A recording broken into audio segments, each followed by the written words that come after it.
Welcome to the Next Level Human podcast. As a human, you have a job to do. In fact, you have 4 jobs: to earn and manage money, to attain and maintain health and fitness, to build and sustain personal relationships, to find meaning and make a difference. None of these jobs are taught in school, and that is what this podcast is designed to do: to educate us all on living our most fulfilled lives through the mastery of these 4 jobs. I'm your host, Dr. Jade Teta, and I believe we are here living this life for 3 reasons, and 3 reasons only: to learn, to teach, and to love. In this podcast, I will be learning, teaching, and loving right along with you. I'm grateful to have your company. Here's to our next level.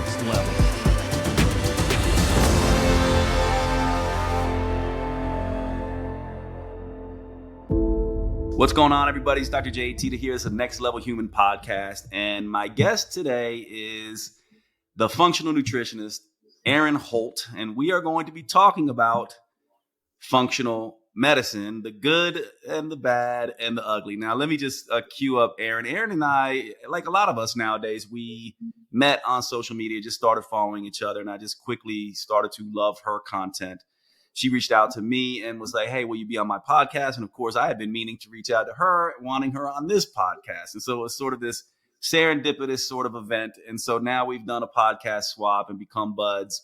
And now I get to share her with you. And let's just start out, Erin, maybe with a little bit of your story. How did you get into this? And one of the things, any place you want to start, because I think you and I both, as we were talking about before we queued up the recording, functional medicine is what we both do. We both have a lot of problems with it. And obviously it's our work, so we love it, but we have a lot of problems with it. And problems meaning the way that a lot of people practice perhaps is not necessarily what we might deem as, well, you said it before we queued up the recording, root cause medicine, getting to the underlying issue. How come so many people who come to functional medicine from traditional medicine are still not seeing much better results? So let's start there, just a little bit about your story in terms of how you got into this work, and then your philosophy about functional medicine in general and what it gets right and what it gets wrong.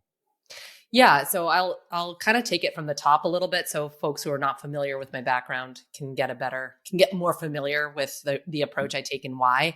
I went to, right out of high school, I went to college for marketing in Boston, a school called Northeastern. And that's where I discovered bulimia, which is a super weird thing to say, but that's how it happened. I had been struggling with disordered eating, with restriction and overexercise for 5 years, since I was 13. And then all of a sudden, this like new modality was introduced to me in college. And unfortunately, that really took a stronghold over me. And it was something I battled for 8 years after that. And I kind of bebopped around in school. People were like, oh, what college did you go to? I'm like, all of them. I went to all of them. I was in California. I was in New Hampshire. I was all over the place.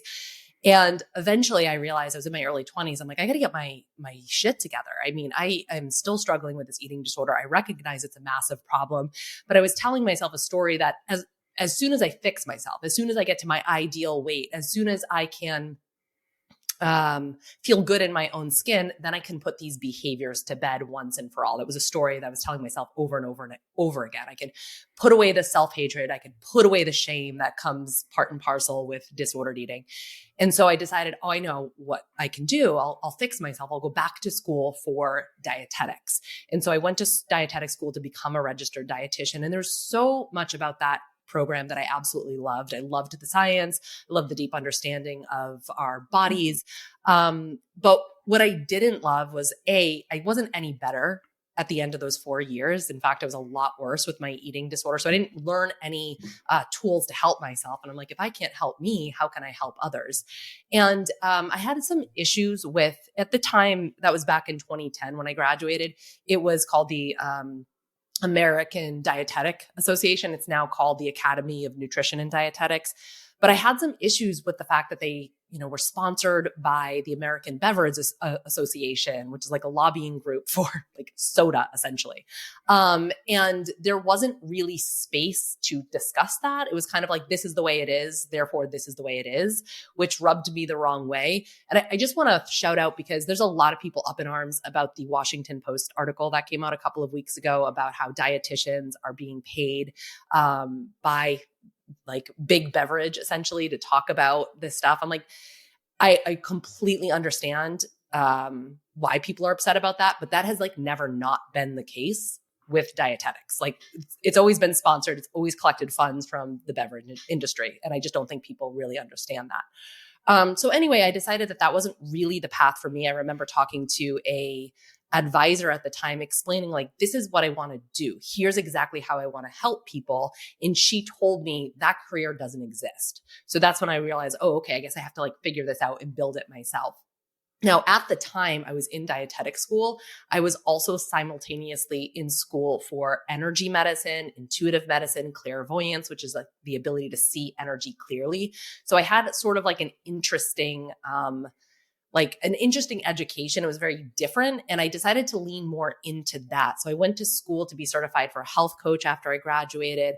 I did a yoga teacher training. I started practicing and teaching a lot of yoga, and it was through these like alternative health modalities that I started to heal, that the eating disorder sort of just went away. And so much of that was by taking the focus off of the food, not being hyper fixated on the food, but taking the focus off of the food. It's kind of like, I'm a whole human. I have all these other aspects of my life that influence my health. It kind of reminds me of the Whitman quote. What is it? Like, I'm large, I contain multitudes. Like there's just so much going on that to only fixate on food as an opportunity for healing sometimes misses the mark. And so I was kind of just like living my best life at the time. That's when I met my husband. We got married, had a baby, bought a house, like check, check, check. I'm doing it. I was teaching yoga. I was running my nutrition practice, like all things great. And I started getting really, really sick. And it just didn't seem to make sense. Like I meditated, I hydrated, I ate well, like what the hell is going on? And that started a year-long journey of me going to the doctors. I mean, everybody listening probably has some version of this story. I'm going to the doctors and saying, I really don't feel well. They're like, yeah, there's nothing wrong with you. Your labs look normal. A lot of people told me like, oh, this is just because you're a new mom. Like as a society, we're like collectively really okay with moms feeling like shit all the time. They're like, yep, normal. Sorry. Just the way it goes. They're like, do you want some medication? And they meant like for my mind. Let's just dull you out. Let's just like numb all these feelings. That was really the only solution for me. And I remember one day, my thumb swelled up to 2 sizes, the like twice the size it's supposed to be. And I finally like marched into the doctor's office and I'm like, look, I'm not leaving until we figure out what's going on. And that's how I was diagnosed with an autoimmune condition called systemic sclerosis or scleroderma, which is like, don't Google that. That's one of the bad ones. That's a scary one. Like stay away from Google. But I mean, as you know, it's like just getting that diagnosis. Well, sometimes it can feel really validating. Like, see, I knew something was wrong with me. I knew my body. It's just the beginning, because conventional medicine doesn't really have a whole lot of answers or solutions or support for chronic illness or autoimmunity. It's just kind of like this big question mark of like, yeah, your body's turning on itself. We don't really know why. Kind of weird. Here's some medications, the best we can do. And that didn't sit right with me. So that's really how I found functional medicine. Mm-hmm. And it provided me a resource when I felt like I had none, because functional medicine at its core is a root cause approach. So there's this idea, and I think this is where there's a lot of overlap with functional medicine and naturopathic medicine. You can speak more to this, but there's this idea that the body doesn't make mistakes. The body doesn't just like turn on itself, right? We don't just move from a healthy state into a disease state. And I really wanted to unpack and understand what was going on and the whys behind this. And functional medicine gave me a lot of resources and a lot of tools to do that. And that's how I started practicing. And that's really where I sort of built a name for myself and had a lot of success, not just in my own healing, but also with my clients and within my practice. And, I'll pause there because that was a mouthful of words, and we can kind of talk about where I started seeing things go south with functional medicine. But that was really my introduction into functional medicine. Yeah, no, I love that because I love the story. Part of the reason that this is the Next Level Human podcast is because from my perspective, what you did was the hero's journey, right? And we all have this where essentially you basically went on this journey, you got sick again, you did not know what was going on, but it took you to a place that allowed you to heal yourself, enrich others, and evolve the world in general, which brought you to your work. So to me, that's the point of the Next Level Human podcast. So I love all that as it sets us up. One thing I'll say that's interesting, naturopathic medicine, I've always said that's the worst marketing decision ever. And actually, in my mind, Jeffrey Bland and Dr. Pizzorno, who founded Bastyr University, those two are the ones that got together and they essentially rebranded naturopathic medicine as functional medicine. So to me, they are very much the same, although I do think, true naturopathic doctors, some of what happened when naturopathic medicine sort of became functional medicine is we lost some of the natural, of the natural roots. Some of that was good, by the way, because some of that stuff is, has been shown not to be effective, and some of it is bad. But now we have something that I think is the correct bridge between traditional medicine and sort of more alternative medicine. And so I do think that they are essentially the same. And I am happy that naturopathic medicine was kind of rebranded as functional medicine. It allowed many traditional practitioners to come into a space that they normally wouldn't have. Now, of course, I have many issues with medicine in general, and I'm going to just start and share a little bit of my thoughts. This is something you and I really haven't talked about yet, Erin, but I'll share a little bit of my thoughts so you can comment on them and we can together perhaps educate the listeners. So my thoughts on this are the following. And the big one is going to be a shock to most people who are listening, probably not to you, Erin, but I've been doing this work for a very long time of personal training, starting at 15 years old, biochemistry, naturopathic medicine. Now I'm, transpersonal psychology, PhD. I've been doing this work for a long time and tons of books, thousands and thousands and thousands, tens of thousands of hours studying. And where I have come to is that honestly, we don't really know that much about metabolism, about health in general. Now, I would say, and by the way, everyone, as I say this, I don't know what Erin may agree, may disagree. So we're just going to have a conversation. But to me, I go, traditional medicine to me is has some utility, right? Obviously, extra, if you break your arm, you get in a serious car accident, you need emergency service, you definitely want to go the conventional route. But Erin sort of clued us in is that they fail miserably at chronic illness. And honestly, I'm just going to come out and say this. I do think functional medicine does a better job. I actually don't think it does a good job. I don't, and this coming from someone who's been in this field for, a very long time. And then the question is why, right? And I just want to start there. And I'll give you just a couple reasons of why I think it doesn't do a good job. Because from my perspective, it ignores too much of what is important for the human organism to function. Diet and exercise are incredibly important. They are not the end all be all, and functional medicine treats it like it is. That's my first problem with functional medicine. My second problem with functional medicine is that it essentially does greenwashed allopathic medicine. It's essentially, substitute a supplement for a drug. And so we talk about the pharmaceutical industries and the money involved there. Well, that's beginning to become the same situation in the supplement industry as well. And part of this is just as something becomes more popular, that's just partly what happens. And the final thing I'll say here is that the functional medicine in another place is, evidence-based in some areas and completely off their rocker in other areas, especially as it pertains to blood laboratory testing and things like that. Now, part of it is that we are evolving.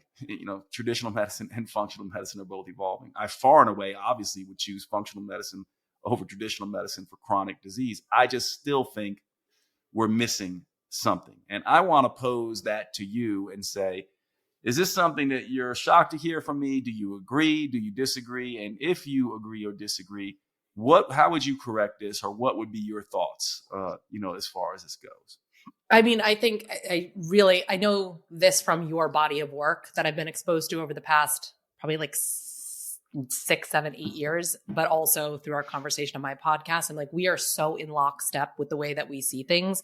Obviously, we're going to see things from slightly different approach based on our client base. But the fact that you're a man and I'm a woman, we might see things differently, different perspective. It's a beautiful thing. But everything you just said, I completely agree with. And I'll speak into the first thing you said, which is that functional medicine can miss the mark with chronic illness too. So this is what's happening, is that people are sort of being like dropped by conventional medicine. And then they hear about this functional approach and they're like, this is the way, this is the future, this is the salvation. And in some ways, yes, but then they get failed by functional medicine. And then they're hopeless. They're like, where do I go? If this didn't work, nothing works. But I think the part of the problem is that with functional medicine, we take a very overly simplistic view to something that is very complex. And I have seen exactly 0 people heal their autoimmunity from doing a leaky gut protocol. And yet we propose it as like, oh, all you have to do is heal your gut. All you have to do is heal up that leaky gut, and then autoimmunity just poof disappears. It doesn't work that way. It's like false promises. And I think one of the people that I've learned from that I really, really respect is Dr. Karazian. And I kind of like that he's a bit of a rabble rouser. He's a little bit of a shit talker. I love that about him, because I think we have to hold each other to a high standard and hold each other accountable. And he does that. And he was talking about the fact that a lot of his education is online now.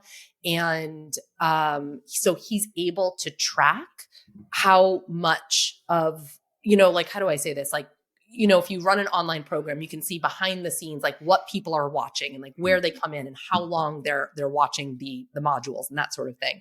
And he said that the vast majority of his practitioners that do his practitioner trainings skip the first module, which is all about mechanisms. So they want to skip the mechanisms and they want to just jump right into the protocols. And I think that encapsulates where functional medicine practitioners can really fail people, because we have to have a deep understanding of why we're doing what we're doing and why we're making the recommendations that we're making. Functional medicine isn't just protocol after protocol after protocol. It's more than a $400 stool test in a leaky gut protocol. And if that's the approach that many people are taking, no wonder why we're failing people. No wonder why. I started to see this. I love pattern recognition. I'm just like kind of obsessed with like putting the puzzle pieces together.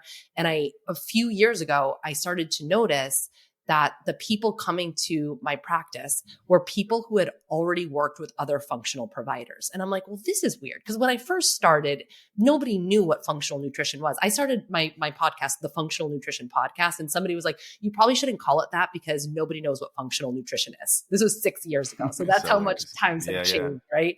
But so in the beginning, I was kind of educating people about what functional nutrition, functional medicine was, all this, that sort of thing. Nobody knew what it was. And then all of a sudden people were coming to me being like, oh, I've already worked with 3, 4 functional providers, sometimes at like the big fancy, like brand name clinics. Like had invested like $10,000 in labs, and they were coming to me being like, I'm more confused than when I started. And so I started to really see like, oh, okay. So functional medicine, like not all functional providers are providing in the same way. So what really separates the people that are getting their clients and their patients real sustainable results and those who are just kind of, like you said, greenwashing a conventional approach, which is problem, like instead of pill for every ill, it's a supplement for every, off balance lab marker, because that isn't the way that we're going to get people healthy. Yeah, it's so interesting. And it doesn't surprise me. You're right that we agree on this, although I didn't know where you were going to go with that. And I want to just present one model that has helped me just for the listeners. They will have heard this before, so I'm presenting it. You may not have. I'll just present it because for me, you said something really interesting that most of what I've been interested in, just because of the way my brain works, is mechanism and taking big ideas and trying to figure out how to individualize what I do. Because from my perspective, this is another problem. It's a huge problem with traditional medicine. Everyone is treated the same. And evidence-based medicine, if you're going to use that term, it's just basically now you're taking a tool that was made for averages, research, and are trying to apply it to every individual. Well, research isn't a tool for individuals. It's a tool for averages. Doesn't mean we don't want to pay attention to it. It's very important. It just doesn't say what is going on with this individual, sort of in front of me. And so to me, individual medicine is, sort of critical. And I am, really struggle with trying to come up with models that I can truly individualize medicine with, right? So one of them I want to present here, because I do think functional medicine, I don't think they need to have this model, but I think if they started thinking more in this regard, things would get a little bit better. So from my perspective, if we look at health from a functional perspective, we kind of have to go, well, what all goes into health? And from my perspective, there is the individual nature of the person. So what does that entail? Try to come up with a broad framework. So for me, it's their physiology, their psychology, which has to do with their mindset. And, we can even go into, things around energy medicine would fall into this psychological energy component, their personal preferences, what they like, what they don't like. And of course, their practical circumstances, what kind of toxicity is in their environment, from the people to the food to the, what they have available. I have a Whole Foods down the street. I have, a Greenway in my backyard. And then we have to match that with the choices. And to me, I also do these choices in big buckets. They are mindset/mindfulness, which is really about how we think about the world, our perceptions, and what is going on in our energy systems in our body. And what I mean by that is psychological. And I also mean energy systems like, the old Hindu traditions of energy networks and chakras and meridians in the Chinese system and things like that. Movement. Are we sitters or are we movers? Then we go into meals, what we eat, and metabolics, what we're doing to push our metabolism forward, whether that be exercise, supplements, drugs, cold plunges, whatever it is. Part of the problem from my perspective is that, first of all, that first part, those 4 Ps, physiology, psychology, preferences, and practical circumstances, are pretty much ignored for just physiology. Even still, even in functional medicine, most people pay very little attention to psychology or preferences or practical circumstances. It's all physiology. So we're missing 3, in my mind, out of the 4 important elements of individuality in functional medicine and traditional medicine, both. And then, of course, when we look at on the choice side, it's really all about meals and metabolics, meals and metabolics, meals and metabolics. And most people struggle with the meals because of their personal preferences and practical circumstances. So it really just comes back to metabolics on the functional side. And we're missing the movement part, and we're missing the mindset part. And to me, not that these 2 models would solve the problem, but that to me is the starting point, that we have to begin, in a sense, to take a reevaluation of the roadmap and begin to go, where are we? How do we make sense of all this information, and sort of what to do next? And so I'm just wondering your thoughts on that. Not necessarily the model, but just more, that's my just take on what we're doing wrong and why everything is so confusing. So I just want to hear from you so the listener can kind of understand, okay, well, how's Erin thinking about this then? How does she simplify it for her clients when they work for her? And how can I make this more simple in my life and really start doing real individualized, functional medicine, healthy medicine? I don't think it's dissimilar to what you were saying, which is, or the way that I kind of look at health is through the lens of 4 different bodies. So we have the physical body, which is, a lot of what we tend to focus on with medicine and with health, with functional medicine, with nutrition. But we also have the mental body, which you touched upon. We have the emotional body, and we have the energetic body, like energy anatomy. That would be the chakras that you kind of alluded to, the meridians in the body. And they all have to be addressed and acknowledged. And they're all on ramps. The big thing that I've been seeing that bothers me is that, like, it's very much so a this or that mentality where it's like there's one right way to heal and this is the right way. And it's almost like whoever's the loudest voice in the room gets the attention. It's like, I guess that's the right way. And what in reality, what I'm trying to do over the past, at least a year is teach people that it's all on the table. It all gets to be an avenue or an on-ramp for healing. We don't want to take healing opportunities away from people. We want to give them more. We want to give them more access. And so for maybe somebody's on-ramp into their own healing journey is, I'm just going to clean up my diet. I'm going to eat more veggies.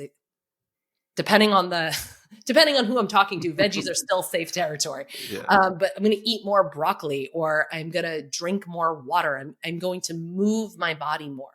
My on-ramp to healing is really more of that physical body. For some people, it's like, I'm going to pay attention to the stories that I'm telling myself about myself. I'm going to listen to the self-talk. I'm going to recognize, is this self-flagellation or am I being kind to myself? Is there a way to access more compassion for myself?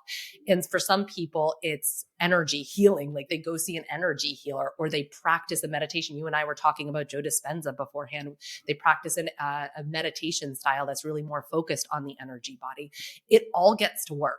And it can all work together, or you can choose one to start. But I get so frustrated with this idea that there's only one way. And I think that it really pigeonholes people. Mm-hmm. The other thing that you said that I completely agree with is like research versus actual practice. And sometimes the people with the biggest accounts, with the most influence, with the loudest voice, they're not actually working with human bodies. They're talking about research and they're talking about theory. And what we know as people who actually practice, we're in the trenches with people, it's that there's nothing more humbling than coming to a client appointment with your convicted beliefs, like this is what I believe. And then realizing in that moment, like, yikes, this belief doesn't apply here. And you're like humbled to your knees, you're leveled to the ground and you're like, oh my gosh. But it's such a potential for growth on the other side of that, to see things in a new way, to open your perspective, to widen the lens. And I think that is what allows us to be more compassionate providers, for us to recognize, gosh, there really is more than one way here. But sadly, most people aren't getting access to that approach. Most people are getting access to the loudest influencer in the room, which is like, it's like clickbait material. It's like, I could go on a tear about like the misinformation vigilantes that are rampant right now. And in some ways it's really good work holding people accountable. And in some ways it really lacks compassion and understanding of what people are going through. I'm sorry to break into the show, but I wanted to take a second to cover one of our sponsors and tell you all about Paleo Valley at paleovalley.com. These are the grass-fed sticks that I tell you all so much about, that all of my friends know I have on hand constantly. They are in my car. They are at my house. I keep them at my sister's home and my parents' house. I have these things everywhere because they are the simplest, most convenient whole foods protein supplement you can get. Almost like carrying around pure protein, low-carb protein in your pocket. They also, these Paleo Valley beef sticks, are the only 100% grass-fed and grass-finished beef sticks on the market. They use organic spices. They are naturally fermented instead of using nitrates and nitrites that can be a problem in some of these cured meats. And they simply taste fantastic. Check out the original or the jalapeno. Those are my favorites. Please make sure you go over to paleovalley.com and visit. When checking out, use the code NEXTLEVEL for a 15% discount. Remember, our sponsors keep the show going by you giving them your patronage and spending your money on these high quality products. You actually do a few things. One, you're helping to support the podcast. And two, you are helping your health. And three, you are making sure that good quality companies like Paleo Valley can be out there doing their business, changing the world, making the earth better. One of the things you may not know about this is that grass-fed organic and grass-finished beef is doing something that is so utterly important for our environment, actually helping to repopulate the topsoil. A lot of people don't know this, but our topsoil is being extremely depleted. And raising animals, especially cattle, the correct way helps to get that topsoil back. This is one of the reasons why I love Paleo Valley. Not to mention it tastes fantastic, but they're one of these companies, like my other sponsors, Cured Nutrition and Organifi, that are doing the right things by the environment. I really appreciate everything they do, and I hope you will check them out. Thanks so much. PaleoValley.com. Use the code NEXTLEVEL. And now back to the show. Yeah. Actually, I'll say something that might surprise you, Erin. It might surprise some of the listeners. So I've done podcast episodes on disinformation, misinformation for a very long time. It was, kept me up at night. Like literally, I would be worried about, especially, when COVID first hit and other things. And then I got to a place where I was like, it's really interesting the way human evolution works. Like to me, I'm like, if I believe that this really is an individual approach and you have to be an individual, what is, I think, happening might actually be beneficial. And this is sort of really hard for me to kind of come to this awareness and understand. I was like, well, if everywhere you look, you're confused about what to do, right? And you don't know who to trust, then maybe this is what is needed for people to finally stop outsourcing their knowledge base about their body and their mind and their spirit to other people. And maybe finally, because there's so much contradictory information out there,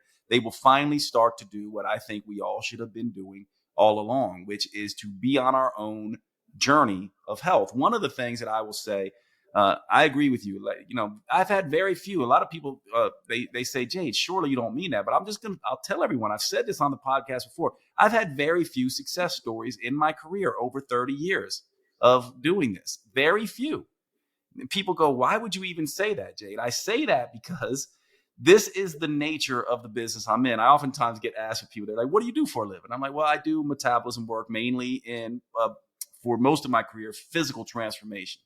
And they ask me, what's that like? And I'm like, well, if you want to fail most of the time, then you might love my work. And this to me is a lot of what it's like being in the functional medicine world. You fail a lot of the time. And part of the reason you fail is because you don't necessarily know what to do with the individual. But when I started getting better results, when I started trying to help the individual tap into their own intuition, their own knowledge base. Now that I know a lot of people, Erin just told us her story, right? Where she healed from stop listening to everything else and start paying attention to Erin. I have the same story, and you'll find story after story after story.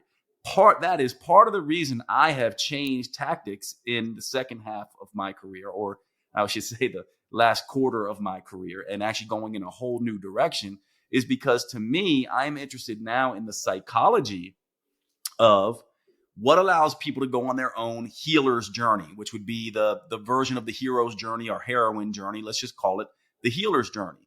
When people actually take that on, now I think it changes the game. It's not a matter of if it's going to happen and if they're going to heal. It's going to be when they're going to heal, because they're going to stay open-minded. They're going to get out of that dualistic thinking, that binary thinking that Erin mentioned, and they're going to begin to find real solutions. Now, is functional medicine doing that? I think it's better than traditional medicine, but I would say it's not doing it that much better. It's a different approach that's still a dualistic, team-based, modality-based approach. And I think what we need is a more individual approach. And so let's begin to just turn the table here now, Erin, and start to talk about, if you agree with that, what I would like to do is, how do we then do that in practice, right? You mentioned functional medicine is root cause medicine. So how do we begin to truly individualize this and get people on this healer's journey so they can actually find what's the cause for them? And I just want to make sure I get it right. So you talked about the physical body, right? You talked about the mental body. You talked about the emotional body. And then what was the fourth one? Energy body. The energy body. So it would be the spiritual body, right? And so in your model, does this begin to account for that? Because I love the way you describe this as different on-ramps depending on where you are in your journey, sort of coming into this. And so I'm curious on how you would begin to say, okay, we have listeners who are listening to the two of us. The last thing we want to do is just get on here and rant about what's wrong with this and that. Let's try to help them understand how we might begin to approach this from an individual point of view. And obviously they're going to have to do the work, but how would we start? First of all, it's a lot more fun to rant and complain than it is to provide solutions. Yes, it's easier at that. So fine, we'll do it. If I could summarize what I do in a nutshell, it is teach people how to self-source their own answers rather than outsource their own answers.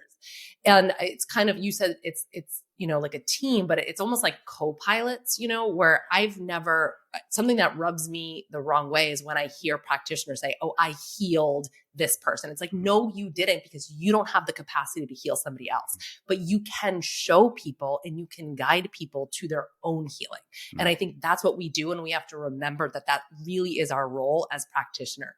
It's not to heal other people. It's to hold space and create an environment and lead people to themselves, back to themselves. And sometimes this is a long process.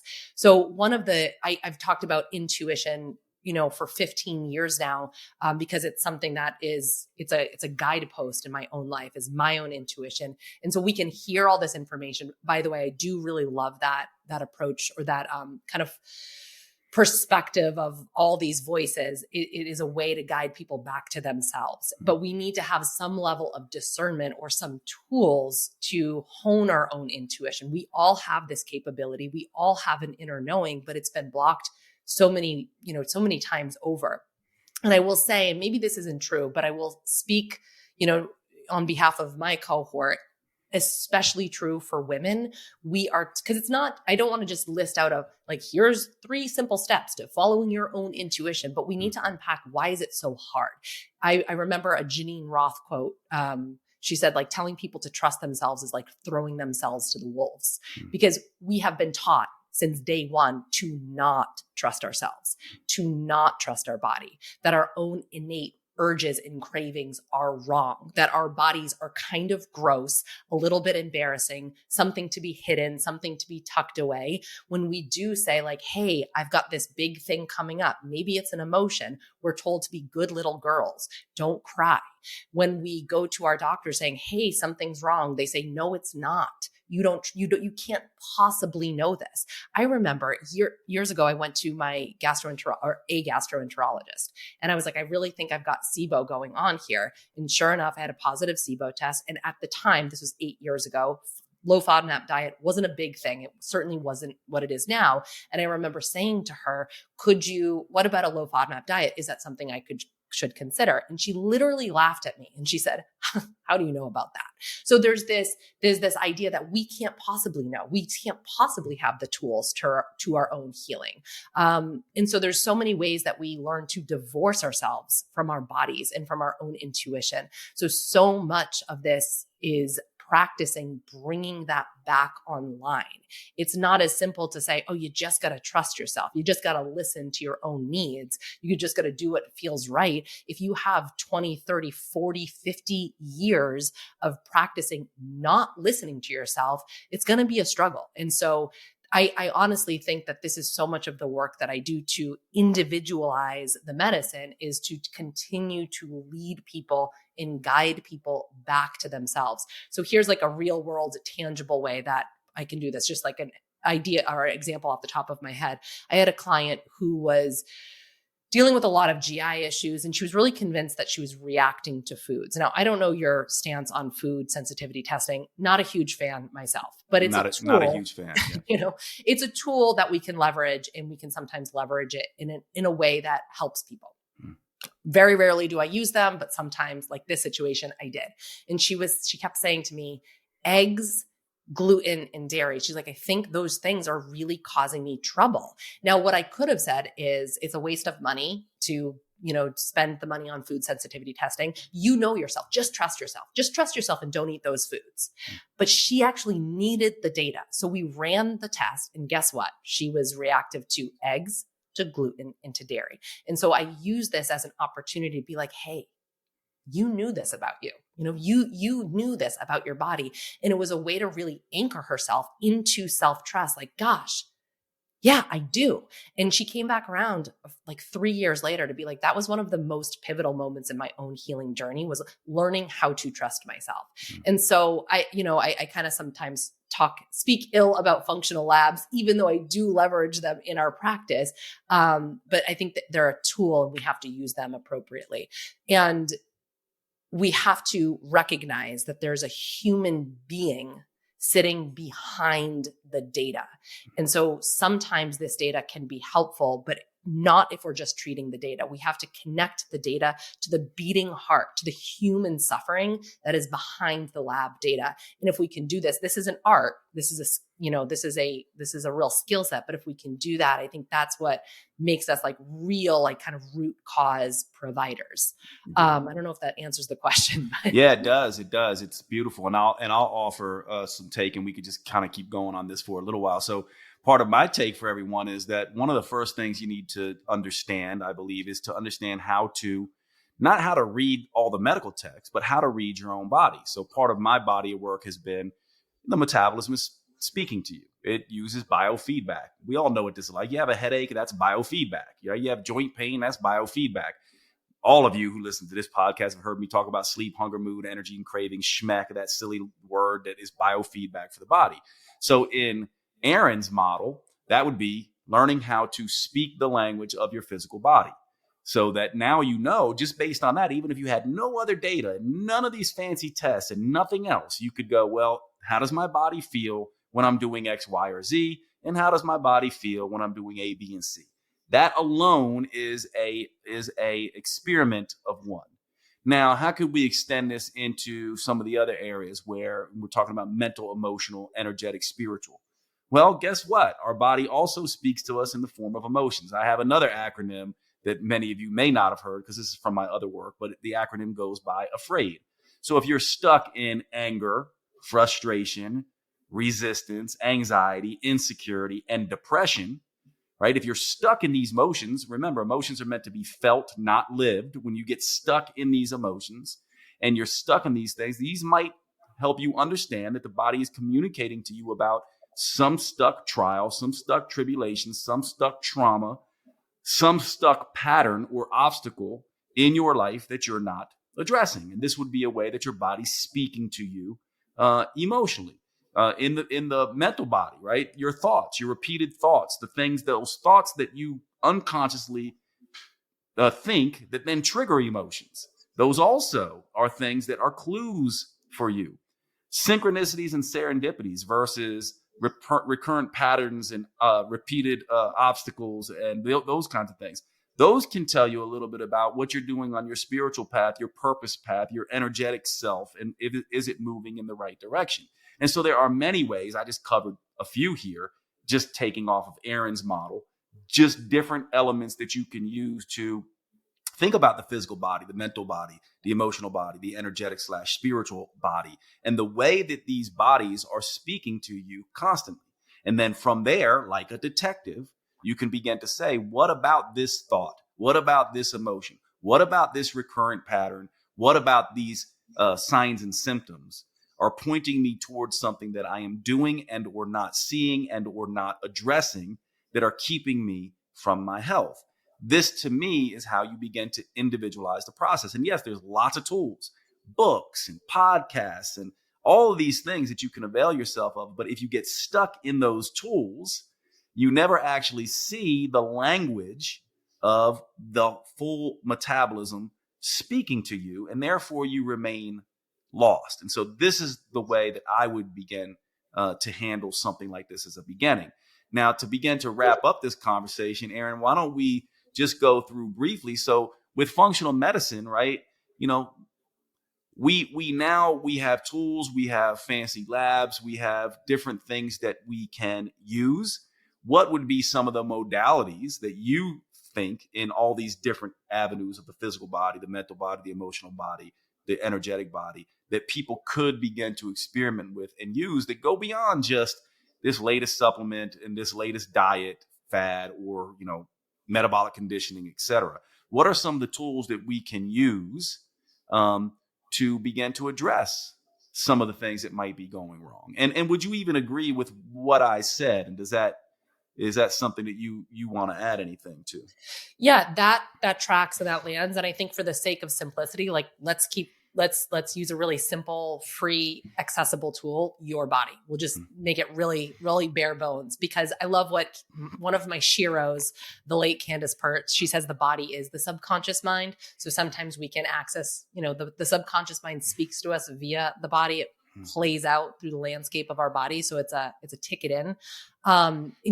You brought up, well, I'll use this more from like an emotional perspective, but let's start with food, even just like simple. I have some program called the Carb Compatibility Project, and I created it 5 years ago in direct response to people being like, I need to do low carb to be healthy. I need to do low carb to lose weight. I'm like, okay, sure. Let's go on a low carb journey together. And each and every step of the way, what we're going to do is check in. So there's guidance built in. There's a framework to follow. We're not just throwing you to the wolves, but each and every step of the way, there's a checkpoint. How do you feel? How did you feel when you do this? Because people love to say, how many carbs do I need? And I'm like, I don't know. I can't possibly begin to tell you that. I've been doing this work for a minute, and even I can't tell you that. But you can tell you can self-source those answers. Let's show you how. So we're always checking back in with, how do I feel? How do I feel physically? How is my sleep? How is my exercise performance? How is my mood? Just the basic stuff that you teach all of the time. We're using our bodies as the instrument. We're using our bodies as the data. So that's one thing. But you had said something about resistance. And I want to use this as an example, because sometimes resistance is there for a reason. So resistance isn't always a bad thing. Sometimes it can be of our highest service. And somebody recently asked me, how do you know when resistance is something to actually like heed the message or push through? And my answer to that is, I have two very different reactions in my body. So resistance for me, when I know it's a no, it's not really resistance. It's maybe like higher guidance or my own innate knowing, or, wisdom from somewhere coming in. I literally feel like a physical sensation, a visceral experience of being like sucked back like a vacuum. That's when I know. That's my sign. That's my symbol. That's what my body shows me is a no for me. And when I don't feel that, but instead I move up into like the mental body of storytelling and kind of like running stories and running anxieties over and over, like it's like a train track. That's when I know the resistance is coming up, just because it's fear. It's pushing me to do something outside my comfort zone. And that's the resistance that I have to guide myself and carry myself through. That's the resistance I move through. But the only reason I know this is because I am in practice with dialoguing with my body. So for me, that looks like a daily meditation practice or a daily solitude practice. I live in the forest. I can go in the woods all of the time. I can sit in meditation, and I do that regularly. We are inundated with information. We've got the books and the podcasts and the blogs and the Instagram, and we just have information coming at us all the time.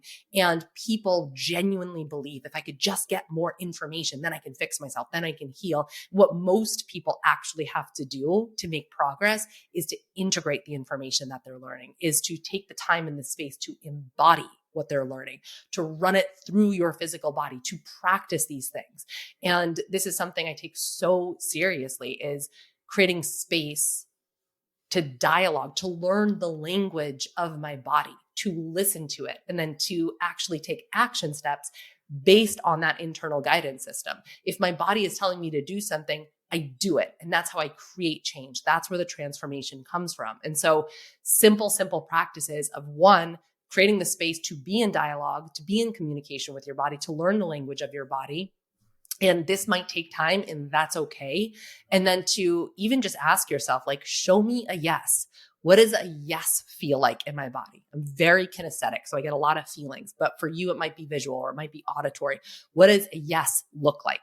What does a yes sound like? Is there a visual representation or an auditory representation of what a yes is? Think about a time in your life that it was a yes. It was a hard yes. You didn't have to think about it. You didn't have to hem and haw. It was just super clear. This is a yes for me. What was that experience? How did you know it was a yes? And do the same thing for your no's. And so we start to create discernment using our own internal guidance system. And that is something that like nobody can take that away from you. That is probably one of the most important tools that you can cultivate and use in your day-to-day life. Yeah, I love that. And it is really, to me, it's funny that I'm not surprised this conversation went in this direction, because when I think of functional medicine, the first thing I think about is it's dysfunction before disease. And dysfunction comes from many different things, not just diet and exercise. And dysfunction can't always be found in laboratory measures, even the newfangled functional medicine laboratories. Dysfunction, though, is almost always felt in some way, shape, or form, or an experience. That's why we notice something is off.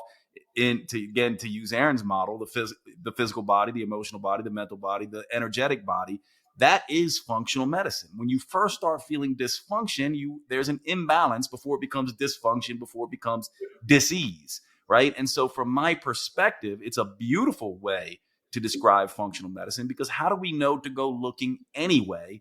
Something feels off. And what I also love is that this is almost always the case in people's healing. So notice that as we were listening to Erin, she had this idea about resistance that then she understood. Oh, now I understand the difference between the two. And how I would describe that is I would describe it like there's resistance to fear and places that you want to go. And then there's just rejection, which is like, I need to reject that. Something feels so viscerally off about that. It's not just unfamiliar. It just feels not good at all. But you wouldn't know, and nor would Erin or I be able to make such distinctions, which are only really good distinctions for us. They may not apply to you if we had not actually delved into the process. It's too bad that information is not seen as information, because literally, if it was seen that way, we wouldn't take it as gospel. We would take it the way, Bruce Lee takes it, which is, absorb what is useful, discard what is not, and continue to use what is uniquely your own.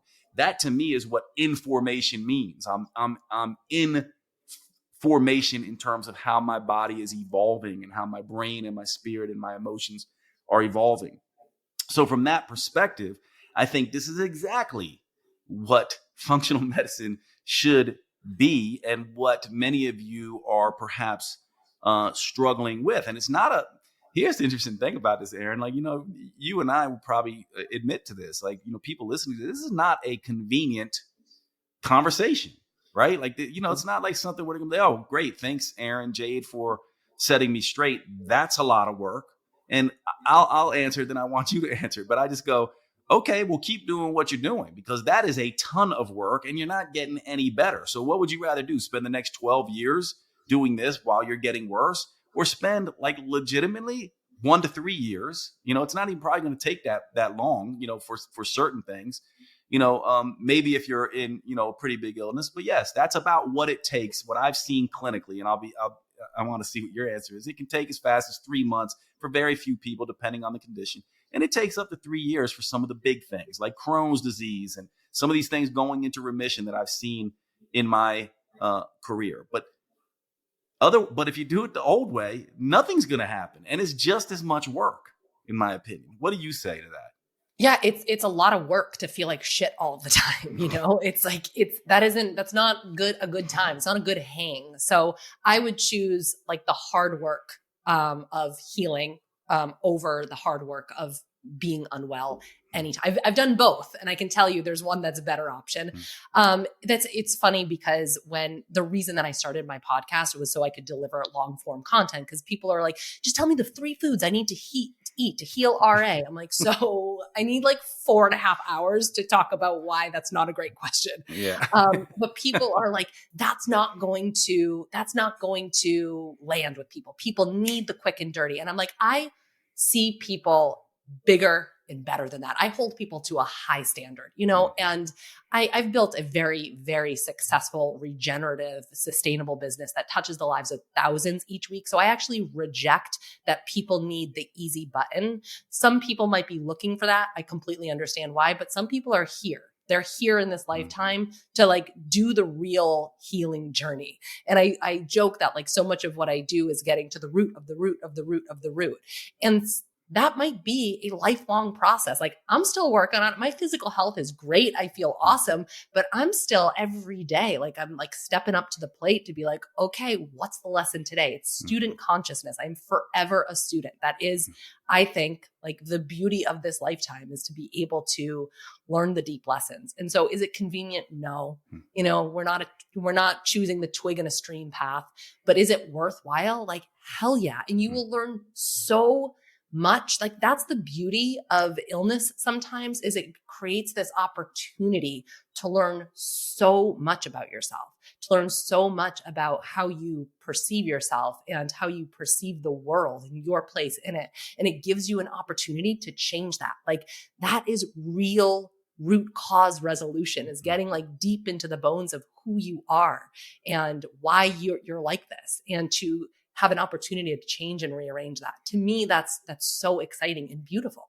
Yeah, that's a beautiful way to say it. And let's just go through a couple questions that you and I will both answer, and then we can begin wrapping this up. That I just want to I'm curious. Like I'm curious for myself in terms of what you think about these things, and I think it'll be beneficial for the listener. So, to what degree do you think diet alone, whether you want to say it's a percentage or whatever, like, let's just say people are ill, just general illness. To what degree do you think on a percentage basis, like what percent, if they got their diet perfect, how many people do you think would heal? Another way to put this is, do you think, there's some people who think, you get the diet right, you can heal any cancer, any problem, anything, at all. I'm curious what your thought on that. How powerful really is diet alone, assuming people could eat the perfect diet for them? Let's just assume they're eating the perfect diet. We put them whatever that is. Whatever that is. If you had asked me this 5 years ago, I probably would have said like 80%. Now I'm like, I've seen some things, I've seen some things. And I think that beliefs, what you believe about your capacity and your ability to heal, far override what you eat. I really do. And so I think those can be a rate limiting step to your healing. And so if you have really limiting beliefs about your capacity and potential to heal and you're eating a perfect diet, I think that I don't know how to exactly quantify that in percentages, but I think that that's more important. I'm glad I asked that question, because it's going to be shocking for people to hear this. Same with me. There was a quote at Bastyr University by Dr. Bastyr that was on the wall somewhere that said, your belief in your diet is more important than your diet, or something like that. And I remember looking at that and being like, that's bullshit. I was just like, bullshit, And now I'm like, damn, that dude knew exactly what he was talking about, because I'm in the exact same boat as you. And I would argue to say, I know people who are incredibly healthy, who did other things, who eat, a lot of what they want. They don't overeat, but they don't, they eat pastries, they have, wine, they do all the things, and they healed, or they healed. Now, is that saying diet stuff can't get in the way? Sure, it can. But I would say, I don't know, 30 to 50% is where I would come down on that, even if it's the perfect diet. Let's do this with exercise. To what degree do you think exercise and what I mean here is not movement. I mean, not walking and, that kind of stuff. I mean, hardcore exercise. To what degree do you think that is healing and the way to go? Gosh, you're asking me this at a kind of a funky time. I feel like we have to do like 5-year check-ins. Like, where are you now? Yeah, exactly. Because I really have invested a lot of my resources, energy, time into putting on muscle mass. For context, I turned 40 in 6 months. So I'm like, Erin, you look fantastic. I mean, I would not put you at 40. That's awesome. I was fishing for that. Yeah.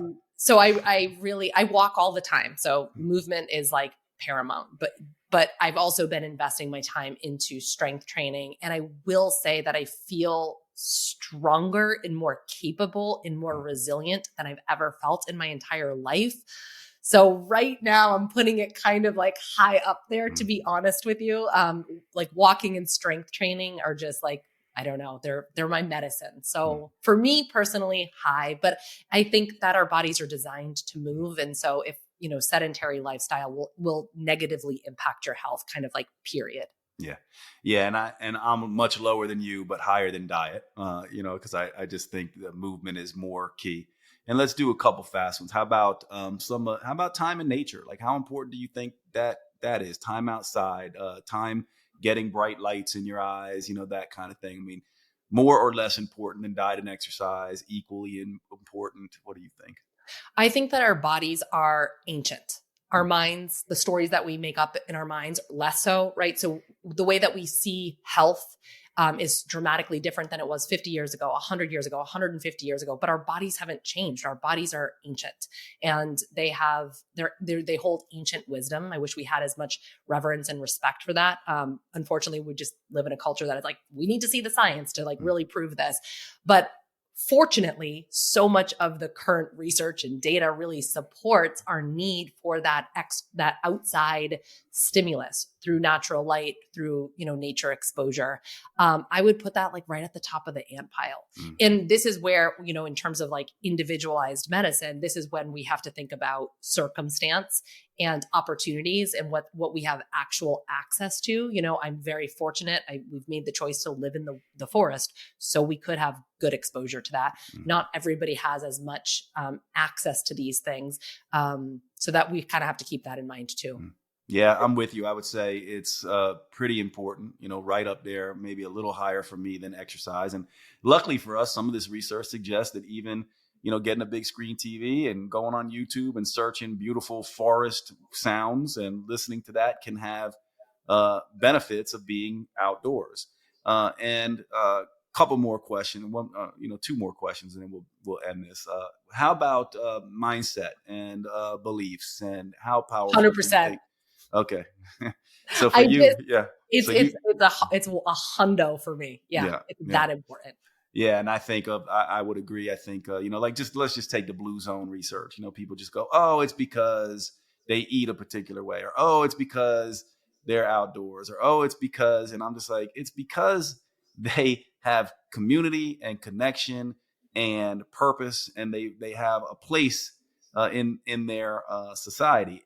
However, that's sort of a separate question. Now, if they believed, even if they were, even if they were lonely and had no one around, I believe, but they had a purpose and a belief system around why they were doing what they were doing and put meaning behind it, that could, make all the difference. So I also put that as number one. And it's interesting, Erin didn't know I was going to ask her this question. I didn't even know I was going to ask these questions.